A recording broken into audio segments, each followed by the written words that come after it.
تکن تعلم وکانا فضل اللہ علیک عظیما۔ اے حبیب، میں نے آپ کو سکھا دیا جو آپ نہیں جانتے تھے۔ یہ اللہ کا آپ پر بہت بڑا کرم ہے، بہت بڑا فضل ہے۔ کہیں اللہ کا مقدس کلام ارشاد فرماتا ہے الرحمن علم القرآن، اللہ نے اپنے محبوب کو قرآن کا علم دیا۔ کہیں ربی قدیر فرماتا ہے عالم الغیب والشہادہ، کہیں فرماتا ہے کہ اللہ رب العزت غیب کا جاننے والا ہے، اور اللہ نے اپنے حبیب کو ان تمام علوم غیبیہ کا علم دے دیا جو اللہ کا محبوب نہیں جانتا۔ کہیں رب قدیر فرماتا ہے وما هو علی الغیب بدلیل، وما هو علی الغیب بدلیل، میرا نبی غیب بتانے میں بخیلی نہیں کرتا، کنجوسی نہیں کرتا۔ آج کچھ لوگ کہہ دیا کرتے ہیں کہ حضور کو علم غیب نہیں تھا، حضور کسی چیز کے مالک مختار نہیں، حضور کا نماز کے اندر خیال آنا گدے اور بیل اور کھچر سے زیادہ بدتر ہے۔ مطلب یہ ہوا اگر حضور کا نماز کے اندر خیال آ گیا تو نماز ہماری نہیں ہوگی، اگر کسی بیل اور گدے اور خچر کا خیال آ گیا تو نماز ہو جائے گی۔ ہمارے ہی ہندوستان میں، ہمارے ہی ملک میں، ہمارے ہی شہر میں، ہمارے ہی قریہ میں، ہمارے ہی بستی میں، ہمارے ہی محلے میں کچھ ایسے بھی لوگ رہتے ہیں جو اس طرح کا خیال رکھتے ہیں کہ نبی کو علم غیب نہیں ہے۔ اللہ اکبر۔ قرآن فرماتا ہے وَعَلَّمَكَ مَا لَمْ تَكُنْ تَعْلَمْ وَكَانَ فَضْلُ اللَّهِ عَلَيْكَ عَظِيمًا۔ اے حبیب، میں نے آپ کو سکھا دیا جو آپ نہیں جانتے تھے۔ قرآن یہ کہتا ہے میں نے اپنے حبیب کو ان تمام علوم عطا فرما دیے جو حبیب نہیں جانتے، لیکن کچھ لوگ کہتے ہیں نبی کو علم غیب نہیں۔ اب آپ قرآن کی مانیں گے یا کچھ لوگوں کی مانیں گے، یہ فیصلہ آپ کے ہاتھ میں ہے کہ آپ کس کی مانیں، اس لیے کہ قرآن کوئی ہماری اور آپ کی کتاب نہیں ہے، کوئی دنیاوی کتاب نہیں ہے، بلکہ اللہ کا مقدس کلام ہے جو بابرکت مہینے میں نازل ہوا۔ اور ان بابرکت مہینوں میں کون سا مہینہ ہے؟ وہ رمضان کا مبارک مہینہ ہے۔ اور رمضان کے مبارک ایام میں کس رات میں اللہ نے نازل فرمایا؟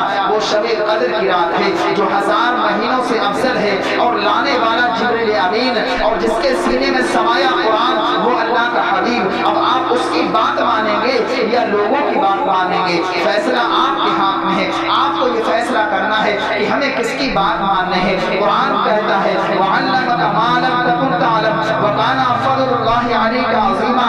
ہم نے اپنے حبیب کو ان تمام چیزوں کا علوم عطا فرما دیا جو وہ نہیں جانتے تھے۔ یہ تو قرآن کا اسلوب ہے۔ قرآن فرماتا ہے کہ حدیث میں ذکر ہے کہ اللہ کے حبیب کو علم غیب ہے کہ نہیں، یعنی پیچھے کے علم ہے کہ نہیں، اس پردے کے پیچھے کیا ہے اس کا علم ہے کہ نہیں، ہندوستان میں کیا ہو رہا ہے اس کا علم ہے کہ نہیں، مدینہ منورہ میں کیا ہو رہا ہے اس کا علم ہے کہ نہیں۔ یہاں سے ہم سلام پڑھیں، کیا میرے نبی مدینہ میں قبر کے اندر جلوہ گر ہیں، وہ ہمارے سلام کا جواب دیں گے کہ نہیں، وہ سلام سنیں گے کہ نہیں؟ حدیث پاک کے اندر ہے جب ہم درود پڑھتے ہیں تو ثواب ملتا ہے، جب سلام پڑھتے ہیں، سلام بولتے ہیں، سلام کہتے تو جواب ملتا ہے۔ اور آپ کو معلوم ہے جب ہم درود پڑھیں گے تو ثواب ملے گا، لیکن سلام کہیں گے اور سلام کا اصول یہ ہے، حضور نے فرمایا، قرآن کا اعلان ہے جب کوئی تم کو سلام کرے تو اس سے بہتر انداز میں سلام کرو۔ مطلب کیا ہوا؟ اگر اس نے آپ کی دعوت کری، اس نے آپ کو اچھا لذیذ کھانا کھلایا تو آپ کے ذہن میں یہ سوال ہونا چاہیے اب کہ اگر میں نے اس کی دعوت کری تو اس سے بھی عمدہ کھانا کھلاؤں گا، اس سے بھی عمدہ اس کو لباس پہناؤں گا، وہ چادر اس کے بچھونے پر بچھاؤں گا جو آج سے پہلے کبھی چادر نہیں بچھائی، وہ کھانا کھلاؤں گا جو میرے گھر میں کبھی پکا نہ ہو، وہ پلیٹ پیش کروں گا جس پلیٹ میں کبھی کھانا کھایا نہ ہو، وہ دسترخوان بچھاؤں گا جس دسترخوان پہ کبھی کھانا کھایا نہ ہو۔ حضرات محترم، ذہن میں یہ سوال ہونا چاہیے کہ اگر ہمیں کوئی سلام کرے ہم اس سے بہتر انداز میں جواب دیں۔ کسی نے کہا السلام علیکم تو جواب یہ ہونا چاہیے وعلیکم السلام ورحمۃ اللہ وبرکاتہ۔ اور سلام کرنے کا فائدہ یہ ہوگا کہ اس کے اندر سے اور آپ کے اندر سے کینہ تکبر ختم ہو جائے گا۔ لیکن ذہن میں یہ سوال ہو جس کو ہم سلام کر رہے ہیں اس کے مال کی حفاظت ہو، اس کے کاروبار کی حفاظت ہو، اس کے کھیت کھلیان کی حفاظت ہو، یہ نہیں سر آپ نے نیچا کیا دل میں قدرت ہے، آپ سلام کر رہے ہیں تو آپ کے سلام کا جو عظمت ہے وہ آپ نے کھو دی، جو آپ کو کرم آپ کے اوپر نازل ہوتا، اللہ کی رحمتیں آپ کے اوپر جو برستی سلام کی وہ آپ نے کھو دی، اس لیے کہ آپ کے دل میں کچھ اور ہے، زبان پر کچھ اور ہے۔ اگر آپ کے دل میں جو زبان پر ہے وہی دل میں آ جائے تو اس کا فیضان جاری ہوگا، تو بہتر انداز سے سلام کا جواب دینا چاہیے۔ آج ہم نبی پر سلام کریں تو انگشت نمائی کرتے ہیں، اور نبی پر سلام پڑھنے کے لوگ جنے کیسی کیسی بات کرتے ہیں، تو ہم کہتے ہیں درود پڑھتے ہیں تو ثواب ملتا ہے، سلام پڑھیں گے نبی پر جواب ملے گا، اور جواب خود نبی فرماتے ہیں مکان پہ گئے کوئی نہیں ملا تو آپ سلام کرو، اگر کوئی نہیں ہوا تو مجھ محمد کو تصور کر کے سلام کرو، انشاءاللہ مجھ محمد کا تم جواب لو گے۔ جواب دوں گا، اور جس نے ایک مرتبہ سورہ اخلاص پڑھ لی تو اللہ تعالیٰ اس کے کاروبار میں ترقی عروج بلندی عطا فرمائے گا۔ تو حضرات محترم، ہمارے نبی نے ہمیں کیا کچھ نہیں بتایا، لیکن ہمارا طریقہ یہ ہے کہ ہم نبی ہی کی شان میں گستاخی کرتے ہوئے نظر آ رہے ہیں۔ ہمارے سامنے، ہمارے پڑوس میں، ہمارے ملک میں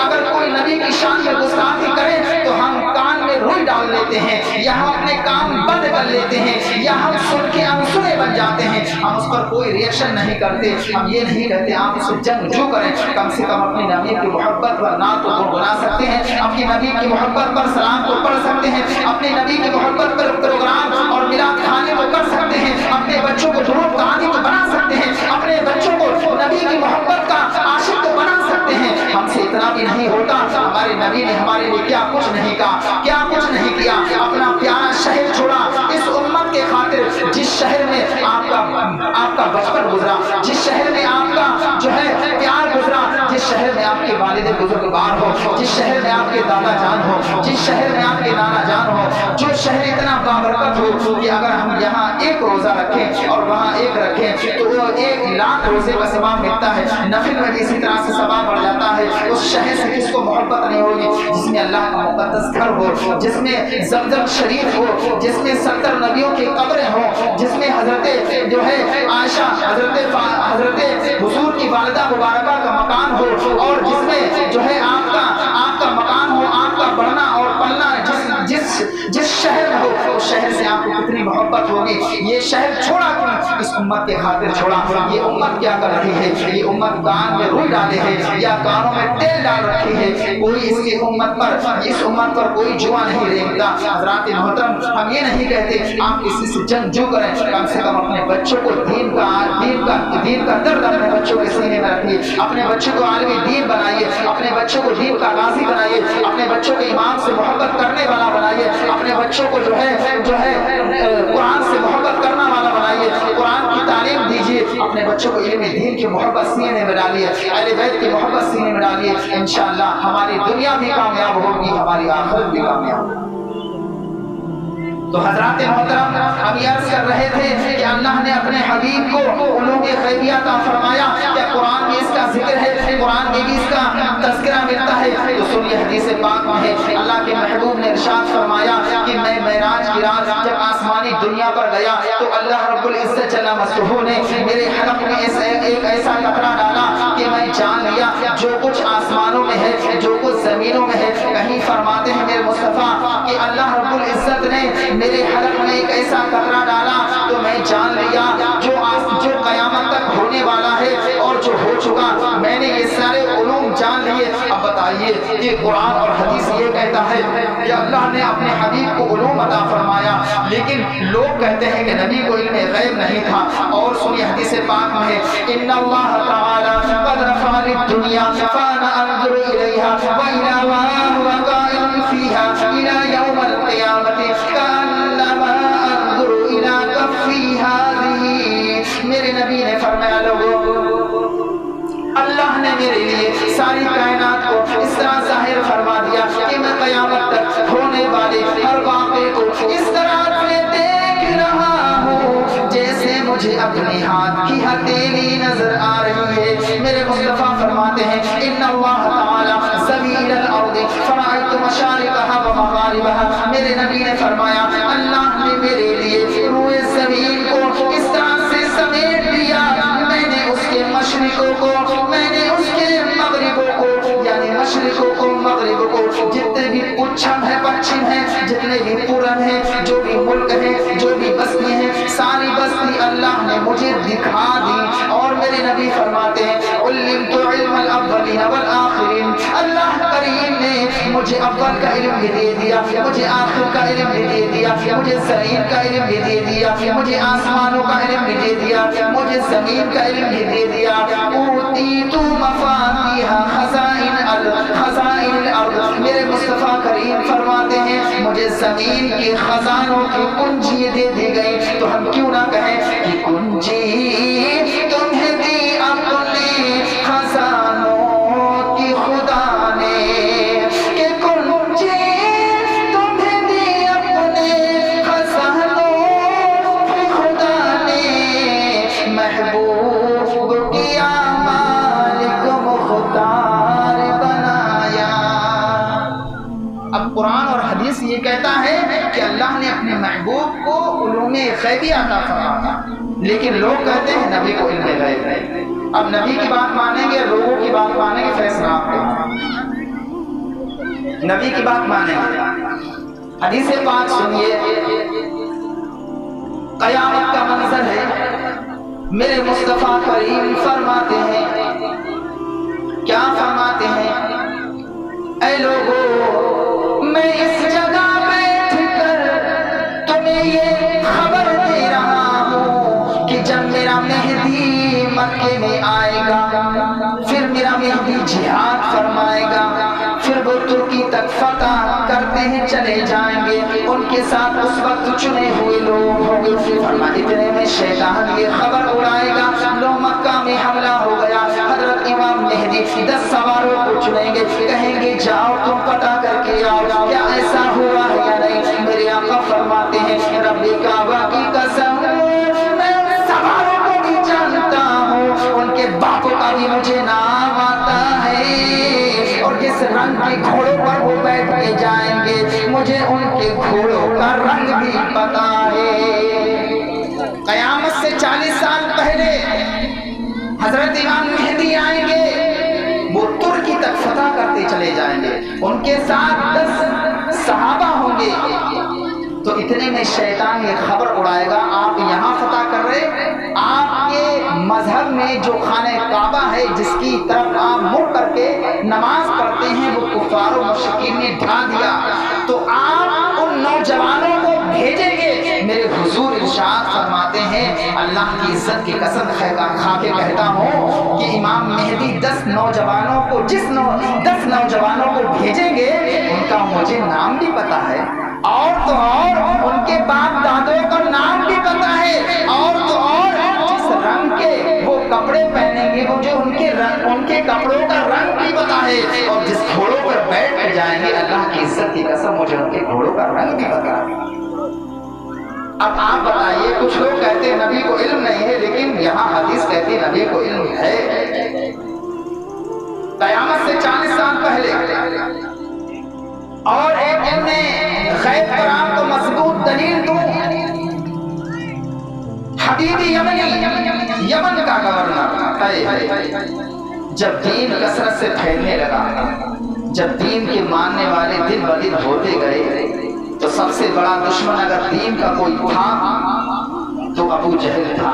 میرے حضور اکثر فرمایا کرتے تھے، کیا فرماتے کہ ہر امت میں ایک فرعون ہے، میری امت کا فرعون ابو جہل۔ آپ کو معلوم ہے بڑی تکلیفیں دی حضور، جس راستوں سے گزرتے تھے ان راستوں میں وہ گڑھے کھود دیا کرتا تھا، اور گڑھے کھودنے کے بعد مٹی ڈال دیتا، کوڑا ڈال دیتا، ایسا معلوم ہوتا کہ راستہ ہے۔